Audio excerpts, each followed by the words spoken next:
സംസ്ഥാന സർക്കാരിനെതിരെ ഗുരുതര ആരോപണവുമായി പൂക്കോട് വെറ്റിനറി സർവകലാശാല ക്യാമ്പസിൽ ആൾക്കൂട്ട വിചാരണയെ തുടർന്ന് മരിച്ച സിദ്ധാർത്ഥന്റെ കുടുംബം. അന്വേഷണം അട്ടിമറിച്ച് മുഖ്യമന്ത്രി കുടുംബത്തെ വഞ്ചിച്ചുവെന്ന് സിദ്ധാർത്ഥന്റെ അച്ഛൻ ജയപ്രകാശ് ആരോപിച്ചു. CBI അന്വേഷണം ഉൾപ്പെടെയുള്ള കാര്യങ്ങളിൽ തുടർ നടപടി ഉണ്ടായില്ലെങ്കിൽ അടുത്ത ദിവസം മുതൽ ക്ലിഫ് ഹൗസിന് മുന്നിൽ സമരം ചെയ്യുമെന്ന് സിദ്ധാർത്ഥന്റെ അച്ഛൻ പറഞ്ഞു. SFI സംസ്ഥാന സെക്രട്ടറി PM ആർഷോയുടെ അറിവോടെയാണ് അക്രമം നടന്നത്. ആർഷോയെ പ്രതിപട്ടികയിൽ ഉൾപ്പെടുത്തണം. മുഖ്യപ്രതിയായ അക്ഷയയെ മുൻ മന്ത്രി MM മണിയാണ് സംരക്ഷിക്കുന്നുവെന്ന് ജയപ്രകാശ് ആരോപിച്ചു. പൂക്കോട് ക്യാമ്പസിലെ BVSC 2ാം വർഷ വിദ്യാർത്ഥിയായ തിരുവനന്തപുരം നെടുമങ്ങാട് സ്വദേശി സിദ്ധാർത്ഥിനെ ഫെബ്രുവരി 18-നാണ് ഹോസ്റ്റലിലെ കുളിമുറിയിൽ മരിച്ച നിലയിൽ കണ്ടെത്തിയത്.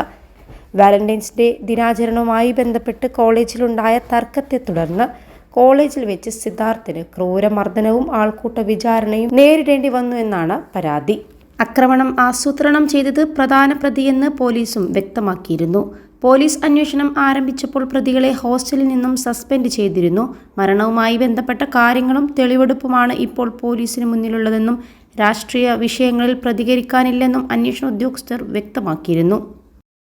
+2 ഡിഗ്രി കഴിഞ്ഞവർക്ക് വേൾഡ്സ് ഫസ്റ്റ് AR/VR ക്ലാസ് റൂമിലൂടെ സ്മാർട്ട് ഫോൺ എഞ്ചിനീയർ ആവാം. കൂടുതൽ അറിയാൻ വിളിക്കൂ ബ്രിഡ്കോ ആൻഡ് ബ്രിഡ്കോ.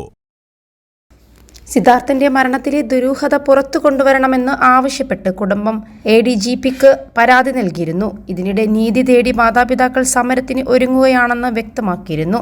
12 പ്രതികളെയും പിടികൂടാത്ത സാഹചര്യത്തിലാണ് സമരത്തിലേക്ക് പോകുന്നതെന്നായിരുന്നു കുടുംബത്തിന്റെ നിലപാട്.